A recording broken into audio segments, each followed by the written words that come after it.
Everyone. આજે આપણે chapter number 4 ગતિમાન વિદ્યુત ભાર અને ચુંબકત્વના જે દાખલાઓ છે એ દાખલાઓ વિશે ચર્ચા કરીશું. સૌપ્રથમ આપણે સ્વાધ્યાયના 4.16 દાખલાની ચર્ચા કરીએ. આર ત્રિજ્યા અને કેપિટલ એન આંટા ધરાવતા એક વર્તુળાકાર ગૂંચળામાંથી વિદ્યુત પ્રવાહ I પસાર થાય છે અને તેની અક્ષ પર તેના કેન્દ્રથી x અંતરે ચુંબકીય ક્ષેત્રનું મૂલ્ય B is equal to μ0 I r² into n divided by 2 into x² plus r² raised to 3/2 જેટલું હોય છે. તો પહેલો જે ક્વેશ્ચન છે કે દર્શાવો કે ગૂંચળાના કેન્દ્ર પાસે આ સમીકરણ જાણીતા સમીકરણ જેવું જ બને છે. એટલે આપણે જે ગૂંચળાનું જે કેન્દ્ર છે એની પાસેનું જે સમીકરણ મળશે એ આપણે મેળવેલ જે સમીકરણ છે એના જેવું જ બને છે એવું આપણે દર્શાવવાનું છે. અહીં ક્વેશ્ચન બી ઘણો જ અગત્યનો સવાલ છે કે બે સમાંતર એક અક્ષ પર રહેલા સમાન ત્રિજ્યા આરના ગૂંચળા વિચારો. અહીં બે ગૂંચળાઓ આપેલ છે જે એકબીજાને સમાંતર છે, જેમાં આંટાની સંખ્યા n છે તથા એક સમાન દિશામાં સમાન વિદ્યુત પ્રવાહ ધરાવે છે અને તેમની વચ્ચેનું જે અંતર પણ r છે. દર્શાવો કે બે ગૂંચળાના મધ્યમાં તેમની અક્ષ પર આવેલા બિંદુની આસપાસ r ની સરખામણીમાં નાના અંતર સુધી ચુંબકીય ક્ષેત્ર નિયમિત હશે, જે લગભગ B is approximately equal to 0.72 વડે દર્શાવી શકાય. અમુક નાના અંતર સુધી નિયમિત ચુંબકીય ક્ષેત્ર ઉત્પન્ન કરી શકતી આ જે ગોઠવણ છે એને હેલ્મહોલ્ટ્ઝ ગૂંચળું કહે છે. તો અહીં જે બીજો જે ક્વેશ્ચન છે એ બીજા ક્વેશ્ચનની અંદર બે સમાંતર એક જ અક્ષ પર હોય એવી સમાન આર ત્રિજ્યાવાળા બે ગૂંચળા વિચારવાના છે, જેમાં આંટાની સંખ્યા અને જે વિદ્યુત પ્રવાહ છે તે સમાન છે. વિદ્યુત પ્રવાહ સમાન છે અને તેમની વચ્ચેનું જે અંતર છે એ અંતર પણ r જેટલું જ છે. અહીં એ જે બે ગૂંચળાઓ છે એના મધ્યમાં તેમની અક્ષ પર આવેલા બિંદુની આસપાસ આરની સરખામણીમાં નાના અંતર સુધી ચુંબકીય ક્ષેત્ર નિયમિત રહે છે. એટલે કે અહીં મધ્યમાં જે બિંદુ છે એ બિંદુની આસપાસ આપણે એક નાનો વિસ્તાર લઈ લઈએ કે જેનું મૂલ્ય એ કેપિટલ R કરતાં નાનું હોય, તો એવા અમુક નાના અંતર માટે આપણે ચુંબકીય ક્ષેત્ર નિયમિત રહે છે એમ કહેવાય, જે લગભગ અહીં B is equal to 0.72 વડે એટલે કે આટલા ટેસ્લા વડે દર્શાવી શકાય.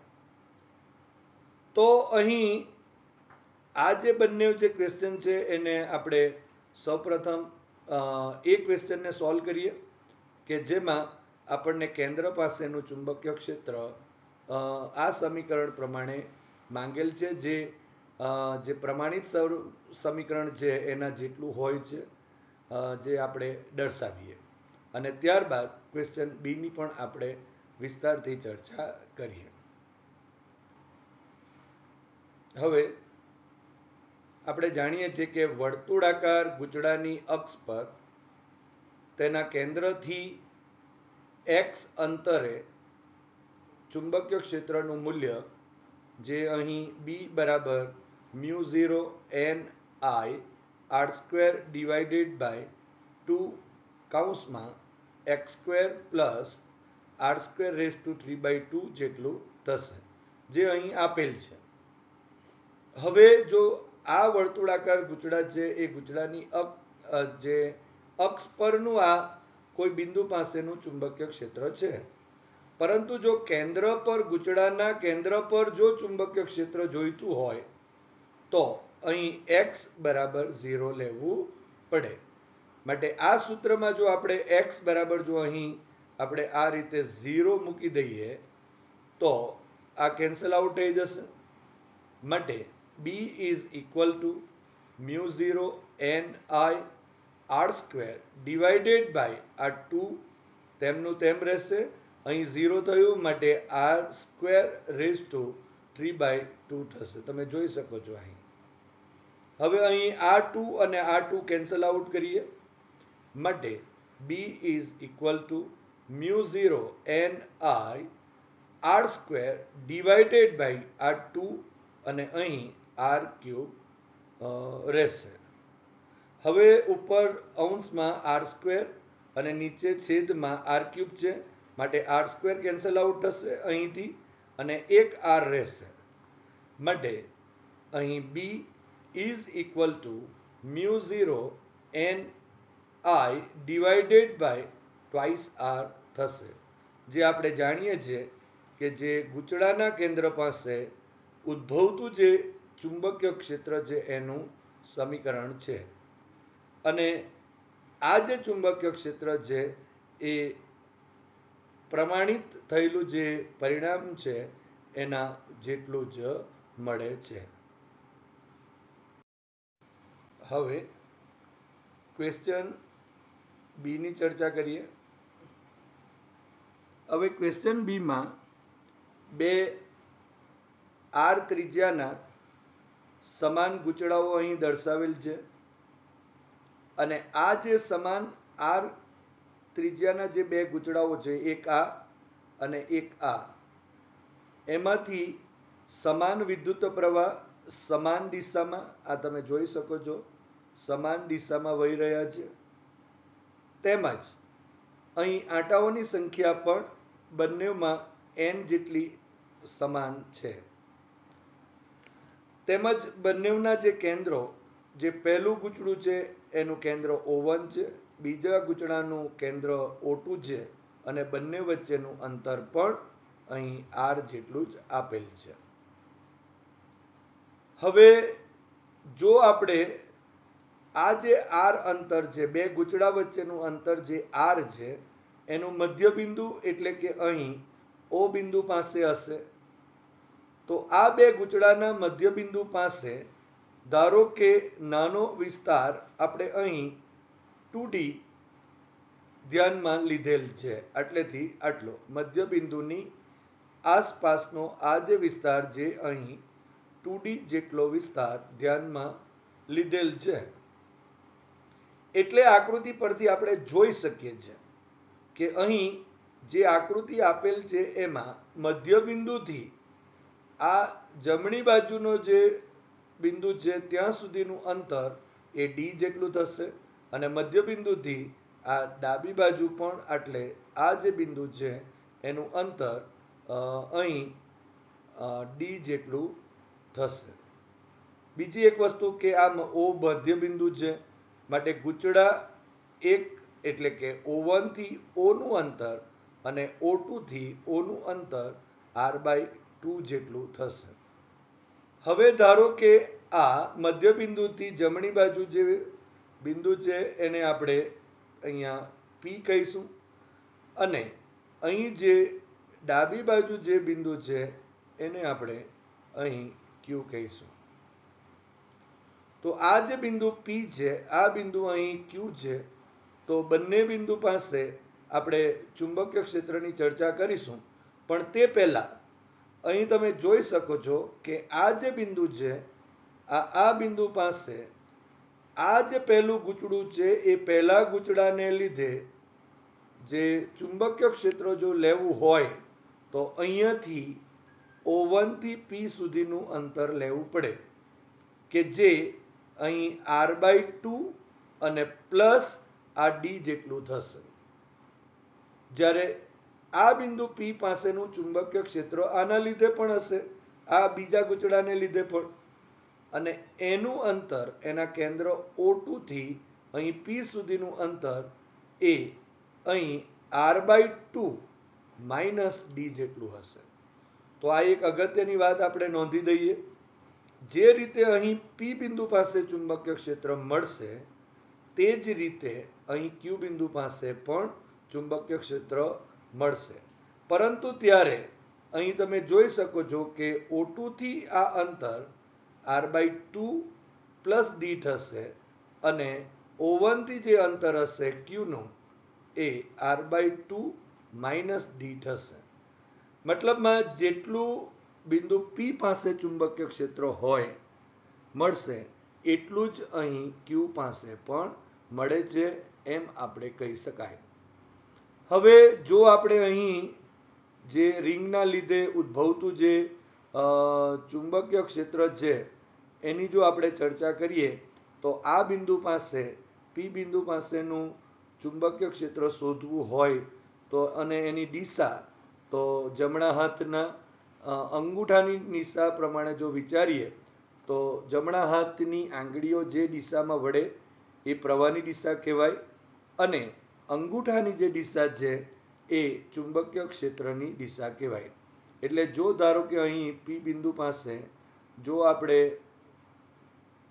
પહેલા ગૂંચળાને લીધે ઉદ્ભવતા ચુંબકીય ક્ષેત્રની દિશા વિચારીએ, ધારો કે આને B1 કહીએ તો એ આ તરફની દિશામાં હશે. અને એ જ રીતે જ્યારે આપણે આ બીજા ગૂંચળાને લીધે પણ બિંદુ P પાસે ચુંબકીય ક્ષેત્રની દિશા વિચારીશું તો એ પણ પ્રવાહની જે દિશા જે છે એ પ્રવાહની દિશા આંગળીઓની દિશામાં હોય જમણા હાથના અંગૂઠાના નિયમ મુજબ, તો ચુંબકીય ક્ષેત્રની દિશા એ જ દિશામાં હશે. મતલબ અહીં જ્યારે બિંદુ P પાસે આપણે ચુંબકીય ક્ષેત્ર શોધીએ ત્યારે એ બંનેની દિશા એ PO2 દિશામાં હશે એમ કહી શકાય. માટે અહીં બિંદુ P પાસે કુલ અથવા તો પરિણામી ચુંબકીય ક્ષેત્ર કહીએ તો તે આ બે જે ચુંબકીય ક્ષેત્ર મળે B1 અને B2 એનો સરવાળો થશે. તો જોઈએ આપણી પાસે જે સૂત્ર છે એના પ્રમાણે અહીં આપણે ગૂંચળા 1 ના લીધે અને ગૂંચળા 2 ના લીધે ચુંબકીય ક્ષેત્રના સૂત્રો મેળવીએ. તો વર્તુળાકાર ગૂંચળાની અક્ષ પર તેના કેન્દ્રથી ધારો કે x જેટલા અંતરે જે ચુંબકીય ક્ષેત્ર છે એનું સૂત્ર B is equal to μ0 n I r² divided by 2 કૌંસમાં x² plus r² rays to 3/2 જેટલું છે. હવે આ જે આપણે માહિતી અહીંથી મેળવી છે એને આપણે અહીં ઉમેરી દઈએ. અહીં સૌપ્રથમ ગૂંચળા 1 ના લીધે બિંદુ P પાસે ચુંબકીય ક્ષેત્ર મેળવીએ જેને આપણે B1 કહીએ. પરંતુ અહીં x is equal two r/2 આ અહીંથી અહીંયા સુધીનું અંતર વત્તા અહીં d એટલે x is equal two r/2 plus d થશે. માટે અહીં x ની જગ્યા ઉપર r/2 plus d whole square થયું પ્લસ અહીં r² અને રેઝ ટુ 3/2 થશે, જે સમીકરણ નંબર અહીં 1 દર્શાવે છે કે જેની દિશા આપણે અત્યારે ચર્ચા કરી તે મુજબ PO2 ની દિશામાં હશે, એટલે આ તરફની હશે. હવે આ ગૂંચળા B ના લીધે બિંદુ P પાસે નું ચુંબકીય ક્ષેત્ર શોધીએ. માટે B2 is equal to μ0 n I r² divided by 2 into અહીં x is equal to r/2 minus d થશે. માટે x ની કિંમત મૂકીએ તો r/2 minus d whole square plus R square raise to 3/2 થશે, જે સમીકરણ નંબર 2 કહીશું. હવે આ જે આપણા પાસે B2 મળે છે એની દિશા પણ PO2 દિશામાં હશે. માટે સમીકરણ નંબર 1 અને સમીકરણ નંબર 2 પરથી બિંદુ P પાસે ચુંબકીય ક્ષેત્ર BP is equal two B1 plus B2 થશે. માટે અહીં આ જે કિંમતો છે તેને આપણે અહીં મૂકી દઈએ છીએ. આ B1 ની જગ્યા પર આ સમીકરણ 1માં દર્શાવેલ કિંમત મૂકેલ છે અને સમીકરણ નંબર 2 પરથી અહીં B2 ની કિંમત આપણે એડ કરેલ છે. હવે આ બંને જે પદો છે એમાં mu 0 n I r square, અહીં પણ mu 0 n I r square છે, એને કોમન લઈ લઈએ. મ્યુ 0 n I અને r સ્ક્વેર કોમન થશે અને ડિવાઇડેડ બાય અહીં 2 પણ બંનેમાં કોમન છે એટલે એને પણ આપણે બહાર કૌંસની બહાર લઈ લઈએ. હવે કૌંસમાં પહેલા પદમાં રહી જશે 1 ડિવાઇડેડ બાય, હવે આ જે પૂર્ણ વર્ગ છે એટલે કે અહીં r/2 પ્લસ ડી સ્ક્વેરને આ રીતે લખી શકાય. પહેલા પદનો વર્ગ એટલે r²/4 પ્લસ 2 ગુણ્યા પહેલું ગુણ્યા બીજું પદ, માટે 2 into r/2 into D plus બીજા પદનો વર્ગ થશે, પ્લસ આ r² તો છે તેમનું તેમ અને રેઝ ટુ 3/2 થશે. તો એ જ રીતે અહીં પ્લસ 1/r²/4, અહીં માઇનસની નિશાની છે માટે અહીં ઋણ અને ઇન્ટુ 2r/2 ઇન્ટુ ડી થશે, પ્લસ d² પ્લસ r² તો છે જ એ r² અને રેઝ ટુ 3/2 થશે. હવે અહીં તમે જોઈ શકો છો આ 2 અને આ 2 કેન્સલ આઉટ થશે, અહીં પણ 2 અને 2 કેન્સલ આઉટ થશે. માટે હવે BP is equal to mu 0 n I r²/2, અહીં કૌંસમાં 1/r²/4 તેમનું તેમ પ્લસ આ r² ને આપણે આગળ લખેલ છે r² અને પ્લસ અહીં આ જે r ઇન્ટુ ડી લખેલ છે. હવે આ જે d² છે આ પદમાં પણ અને આ જે પદ છે એમાં પણ d² નું પદ આપણે અવગણી શકાય, કારણ કે અહીં d ની કિંમત એ r ની કિંમત કરતાં ઘણી જ નાની છે એવું કહી શકાય. માટે d² જે પદ છે તેને અવગણીએ છીએ. માટે અહીં r²/4 plus rd plus r² વાળું પદ અહીં મળશે અને રેઝ ટુ 3/2 તો છે જ, પ્લસ 1 અહીં r²/4 પ્લસ આ r² માઇનસ અહીં rd રેઝ ટુ 3/2 થશે. માટે BP is equal to mu 0 n I r² divided by 2 into કૌંસમાં 1 ડિવાઇડેડ બાય, હવે અહીં r²/4 plus r² so is equal to 5r²/4 થશે, લસાવો લઈ લઈએ, પ્લસ rd રેઝ ટુ 3/2 થશે, પ્લસ અહીં 1 divided by 5r² divided by 4 minus rd raise to 3/2 થશે. અહીં કૌંસ પૂરો થાય છે. માટે અહીં BP is equal to mu 0 n I r² divided by આ 2.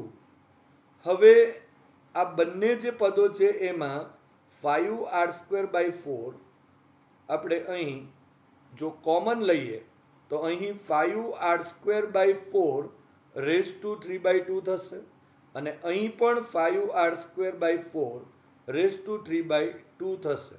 અહીં જો કોમન લઈ લઈએ તો, અને કોમન લઈને એને આપણે ફરી પાછા બહાર લઈ લઈએ તો બંને પદમાંથી અહીં 5r²/4 એ બહાર નીકળી જશે. માટે અહીં 2 ઇન્ટુ 5r અહીં r² થશે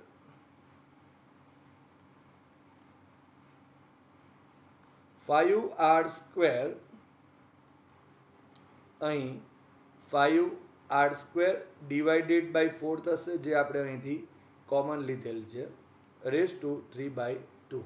હવે મોટા કૌંસની વાત કરીએ તો 1 ડિવાઇડેડ બાય, હવે અહીંથી 5r² બહાર નીકળી ગયું છે માટે એ તો 1 પ્લસ રહેશે, પરંતુ અહીં 5r² બાય 4 નથી, તો આપણે આ જે પદ છે એને છેદમાં લખવું પડે, એટલે કે rd divided by 5r² by 4, પણ અહીં 4 છેદના છેદમાં છે એટલે અંશમાં લખેલ છે, અને રેઝ ટુ 3/2 થશે, પ્લસ 1 ડિવાઇડેડ બાય અહીં 1 માઇનસ આ જ રીતે અહીં rd divided by 5r² by 4, જે અહીં આપણે આ રીતે લખેલ છે, રેઝ ટુ 3/2 થશે.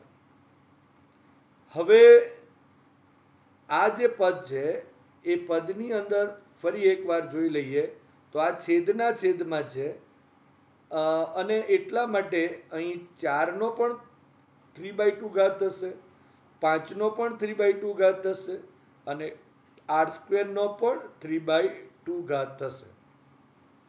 માટે BP is equal to μ0 n I r², જે ઉપરનું પદ છે, ડિવાઇડેડ બાય 2 તેમના તેમ, અને અહીં આ જે r² દેખાય છે એ r² નો 3/2 અહીં લખેલ છે, માટે r² રેઝ ટુ 3/2 થશે, અને અહીં 5/4 નો પણ 3/2 થશે, પરંતુ છેદના છેદમાં હોવાથી 4 ઉપર જશે, એટલે 4 રેઝ ટુ 3/2 અને 5 રેઝ ટુ 3/2 જેટલું થશે, અને ઇન્ટુ અહીં 1 ડિવાઇડેડ બાય 1 પ્લસ, હવે આ r અને અહીં r² નો જે એક r છે તે કેન્સલ આઉટ થશે, માટે ઉપરના પદમાં 4d બાય 5r થશે, અહીં 4d બાય 5r થશે, અને કૌંસ જો કહીએ તો અહીંયા પૂરો થાય, raise to 3/2 plus 1 divided by 1 minus એ જ રીતે 4d by 5r rays to 3/2 થશે. હવે અહીં તમે જોઈ શકો છો કે r² અને r² કેન્સલ, આ સ્ક્વેર 2 અને 2 કેન્સલ આઉટ થશે, માટે r³ રહી જશે અહીં છેદમાં, અને ઉપર તો r² છે જ, અને માટે અહીં જો આપણે BP ઇઝ ઇક્વલ ટુ લખીએ તો μ0 n I r² divided by 2 r³ થશે, અને ઇન્ટુ 4/5 રેઝ ટુ 3/2 થશે. હવે આ જે પદ છે એ પદને આપણે અંશમાં લઈ જઈએ તો 1 plus 4d by 5r rays to -3/2 થશે, plus 1 minus 4d divided by 5r -3/2 થશે, રેઝ ટુ. તો અહીં તમે જોઈ શકો છો આ r² અને આ r³ માંના r² કેન્સલ આઉટ થશે, માટે એક r અહીં રહી જશે. હવે આ જે કૌંસ છે એની અંદર જે આ બે પદો છે એના માટે આપણે દ્વિપદી જે પ્રમેય છે એનો ઉપયોગ કરીશું, અને ઉચ્ચ ઘાતવાળા જે પદો છે તેને અવગણીશું. માટે હવે જે પદ થશે is equal to μ0 n I, અહીં r² તો કેન્સલ આઉટ થઈ ગયું છે, અને divided by 2r, divided by 2r, આ પદ તેમનું તેમ 4/5 રેઝ ટુ 3/2 થશે કૌંસમાં. હવે દ્વિપદી પ્રમેયનો ઉપયોગ કરીએ તો આ જે ઘાત છે તે અહીં આગળ આવી જશે, અને ઉચ્ચ ઘાતવાળા જો પદો જે છે તે તો અવગણેલા છે, માટે અહીં 1 અને આ જે ઘાત -3/2 માટે અહીં -3/2 લખેલ છે, ઇન્ટુ 4d બાય 5r લખાશે, પ્લસ અહીં 1, હવે અહીં માઇનસ છે અને આ પણ માઇનસ થશે ગુણાકારમાં, માટે પ્લસ થયું, 3/2 લખાશે, into 4d divided by 5r થશે, અને કૌંસ પૂરો થાય છે અહીં. હવે અહીં તમે પહેલાં જોઈ લઈએ તો અહીં 2 × 2 ઇઝ ઇક્વલ ટુ 4, માટે 2 રહેશે, અહીં પણ એ જ રીતે 2 × 2 ઇઝ ઇક્વલ ટુ 4, સો અહીં 2 રહેશે. માટે હવે આ 3 દુ 6 થયા ડિવાઇડેડ બાય 5 અને ડી બાય આર થશે. અહીં પણ 3 દુ 6 અને 6d બાય 5 આર થશે. તો હવે જે પદ થશે BP is equal to mu 0 N I divided by 2r into 4/5 raise to 3/2 કૌંસમાં અહીં 1 minus 6d by 5r plus 1 plus 6d divided by 5r થશે. આ બંને પદ સરખા પણ એક પ્લસ ને એક માઇનસ એટલે કેન્સલ આઉટ થશે. માટે 1 પ્લસ 1 ઇઝ ઇક્વલ ટુ 2 થશે. માટે BP is equal to mu 0 N I by twice R into અહીં 4/5 રેઝ ટુ 3/2 તેમનું તેમ અહીં 1 પ્લસ 1 ઇઝ ઇક્વલ ટુ 2 થશે. હવે આ 2 અને આ 2 કેન્સલ આઉટ થયું માટે બાકી રહેશે BP is equal to mu 0 N I divided by R અને અહીં 4/5 રેઝ ટુ 3/2 થશે, જે અહીં આપણે સમીકરણ નંબર 3 કહીએ છીએ. હવે આ જે પદ છે એ પદ જો આપણે મેળવવું હોય તો અહીં લોગની રીતે કેવી રીતે મળે છે એ પણ આપણે મેળવી શકાય. અને જે આપણા પાસે ધારો કે 4/5 છે તો એનો પહેલાં આપણે વર્ગમૂળ લઈએ અને જે જવાબ આવે તેનો ઘન કરી નાખીએ તો પણ આપણે અહીં આ રીતે જે કિંમત છે તે કિંમત મેળવી શકાય. પરંતુ અહીં લોગની રીતનો ઉપયોગ કરી આપણે એક સમજૂતી લઈએ છીએ અને ત્યાર પછી આ જે કિંમત છે એ કિંમત અહીં મૂકી દઈશું. માટે અહીં આ જે પદ છે એને આપણે x ધારી લીધું છે. x is equal two 4/5 3/2. હવે બંને બાજુ લોગ લેતા અહીં log x is equal to log 4/5 raise to 3/2 થશે. ઇઝ ઇક્વલ ટુ 3/2 અને log અહીં 4/5 થશે કારણ કે ઘાત છે તે આગળ આવી જશે. હવે 4/5 ઇઝ ઇક્વલ ટુ 0.8 થાય માટે log x is equal two 3/2 log અહીં 0.8 થશે. એટલે હવે આપણે આ જે 0.8 છે એનો log આપણે જોઈએ. આ જે પદ છે એ પદમાં આપણે log એટલા માટે જોઈ રહ્યા છે કે તમને અહીં જે log કેવી રીતે શોધી શકાય એનું એક ઉદાહરણ પણ મળી જાય. અને ક્યારેક આપણી પાસે જ્યારે અહીં ઘાત આ રીતે ના હોય અને કોઈ બીજી રીતે હોય તો આપણે કેવી રીતે એને સોલ્વ કરી શકીએ એ પર્પઝથી આપણે અહીં લોગની રીતનો ઉપયોગ કરી રહ્યા છીએ. માટે log x is equal two 3/2 log 0.8 છે માટે 8 ઇન્ટુ 10⁻1 લખાશે. હવે ગુણાકારના નિયમ પ્રમાણે અહીં લખવું હોય તો log 8 પ્લસ log 10⁻1 લખાશે અને 3/2 તેમનું તેમ રહેશે. અહીં સો log x is equal two 3/2.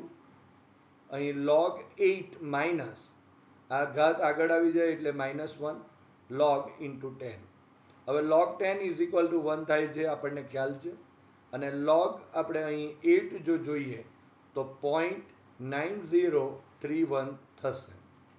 માટે log x is equal two 3/2 કૌંસમાં 0.9031 -1 થશે.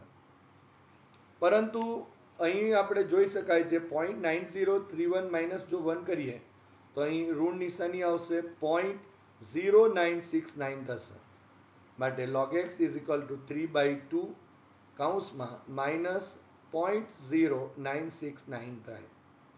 હવે જો 3 ઇન્ટુ 0.0969 ડિવાઇડેડ બાય જો 2 કરીએ તો અહીં log x is equal two -0.1454 મળશે. માટે x is equal two anti log of 0.1454 થશે. હવે આ જે એન્ટીલોગ છે એ ઋણ છે, તો ઋણ કેવી રીતે, ઋણનું ધન કેવી રીતે કરી શકાય તેની ચર્ચા કરીએ. આ એન્ટીલોગ કેવી રીતે જોવાય એની ચર્ચા કરીએ. અને આ પર્પઝથી જ આપણે આ લોગનો ઉપયોગ કીધો છે, લોગની રીતનો ઉપયોગ કરેલ છે.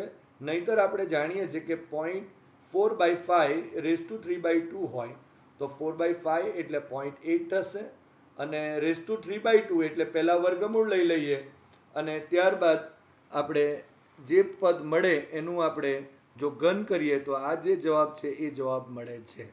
પરંતુ અહીં આપણે લોગની રીત સમજવા માટે જ આ રીતે ઉદાહરણ લીધેલ છે. હવે અહીં ઋણ હોય તો એને ધન કેવી રીતે કરી શકાય? તો અહીં પહેલું જે દશાંશ ચિહ્નની આગળનું જે પદ છે એ -0 છે, અને એટલે કે -0.1454 એના બે ભાગ કરી નાખીએ. પહેલું જે પદ છે એ -0.0 અને બીજું પદ આપણે લખીએ -0.1454. હવે આ બેનો જો સરવાળો કરીએ આપણે તો તેનું તે જ પદ મળવાનું છે, આ જ પદ મળશે. હવે આ જે પદ મળે છે એમાં અહીં આપણે ઋણ 1 એટલે કે -1 કરીએ અને +1 જો કરીએ તો પદ તો તેના તે જ રહેશે. અહીં જો આપણે દર્શાવવું હોય તો 1.00. હવે આ જે પદ મળે છે એમાં એકમાંથી જો આટલા બાદ થાય તો આપણને ધન મળશે 0.8546 જેટલું મળશે. તો અહીં આપણે જે એન્ટીલોગ જોવાનો છે એ એન્ટીલોગ 8546 નો જોઈશું, અને અહીં મળશે -1 થશે. એટલે આપણે એન્ટીલોગનો જ્યારે જવાબ મેળવીશું ત્યારે અહીં આપણે 1 ઉમેરી દઈએ તો અહીં 0 પોઈન્ટ થઈ જશે. માટે હવે 0.8546 નો જો એન્ટીલોગ જોઈએ તો તે 7155 થાય છે. માટે અહીં આપણે 0 પોઈન્ટ લખીએ અને 7155 થશે, કારણ કે એન્ટીલોગમાં 1 ઉમેરવાનો હોય છે. માટે અહીં 0 પોઈન્ટ હશે અને અહીં આપણે 8546 નો જે એન્ટીલોગ જે છે એ એન્ટીલોગ જો કહીએ આપણે તો તે 7155 થશે. આમ અહીં x ઇઝ ઇક્વલ ટુ 0.7155 મળે છે. માટે x is approximately equal to અહીં 0.72 જેટલું થશે. માટે સમીકરણ નંબર 3 પરથી આપણે x ની કિંમત જો મૂકી દઈએ તો બિંદુ P પાસેનું પરિણામી ચુંબકીય ક્ષેત્ર BP is equal to μ0 NI divided by R into 0.72 tesla જેટલું થશે. હવે એ જ રીતે જો આપણે ગૂંચળાના મધ્યબિંદુ O થી P અને Q ની વાત કરીએ, P ની વાત કરી માટે Q પણ સમાન અંતરે હોવાથી આપણે Q પાસેનું ચુંબકીય ક્ષેત્ર વિચારીએ તો એ BQ ઇઝ ઇક્વલ ટુ આટલું જ રહેશે, μ0 NI divided by R into 0.72 tesla મળશે. કારણ કે P અને Q એ O થી એટલે કે બે ગૂંચળાના મધ્યબિંદુ O થી એ સમાન અંતરે છે.